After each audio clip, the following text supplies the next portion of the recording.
Isa na namang napakagandang bahay ang ating makikita ngayon na kung saan metal cladding half cement at may sukat na 40 square meter. At ito naman yung paraan nila upang makakamura siya sa kanyang pinapangarap na bahay. So ito na nga yung floor plan design sa bahay na ito. Pwede nyo ito kuhanan ng idea if ever kayo na naman magpapagawa ng bahay. So ayan, makikita naman natin meron siyang porch, 2 bedroom, living room, dining, kitchen at bathroom. Ito na nga pala ang bahay makikita natin na buo na po at ito na rin yung pinaka-design niya, so makikita natin dito guys ay nalipatan na po nila. At ang owner nga pala ng bahay na ito ay si Ma'am Gilda na kung saan ay isa po siyang OFW at nangangarap noon na magkaroon siya ng sariling bahay at ngayon ay natupad na. So ayon nga, may sukat ang bahay na ito na 40 square meter at 20 feet by 22 feet. So makikita naman natin sa pagkagawa sa bahay nila guys ay talagang pangmatibayan na ito at pangmatagalan. Yung poste nila dito ay puro buhos at talagang hindi nila tinitipid ang poste nila. Bali yung trusses nga pala nila dito ay steel trusses ang kanilang ginamit. At ayan, nandito na tayo sa pinaka-porch at ito na nga yung pinaka-design. Makikita natin dito concrete nila ay napakalinas ang pagkapalitada, at lalo na yung pagkalagay nila dito metal cladding sobrang linas. Makikita naman natin dito sa porch nila sa ceiling na kung saan pinagsama na nila dito sa plywood, ang ganda pala tignan.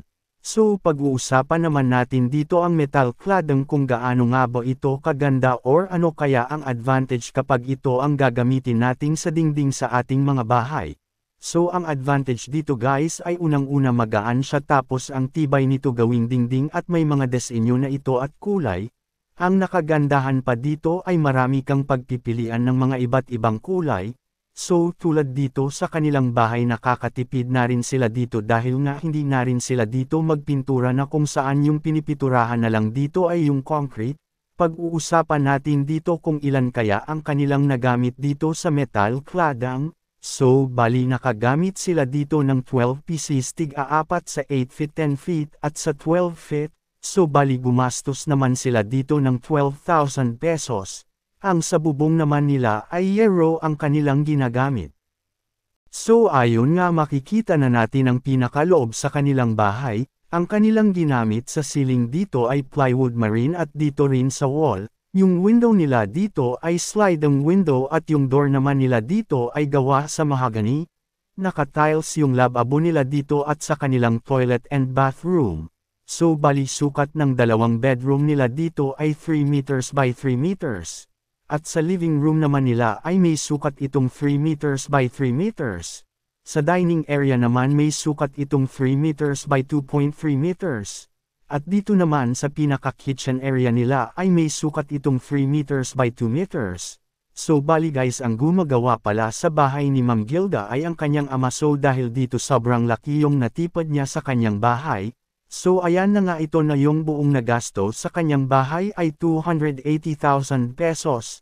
Or 280k pesos budget. So bali hindi kasali yung labor dahil yung papa lang niya ang gumagawa. Once again, congrats kay Ma'am Gilda at sa buong pamilya mo. So dito lang po guys, maraming salamat. Kung bago ka pa lang dito sa Real Pinas ay huwag mong kalimutan mag-subscribe and click the notification bell para updated ka sa susunod nating bagong upload. God bless all. Subscribe.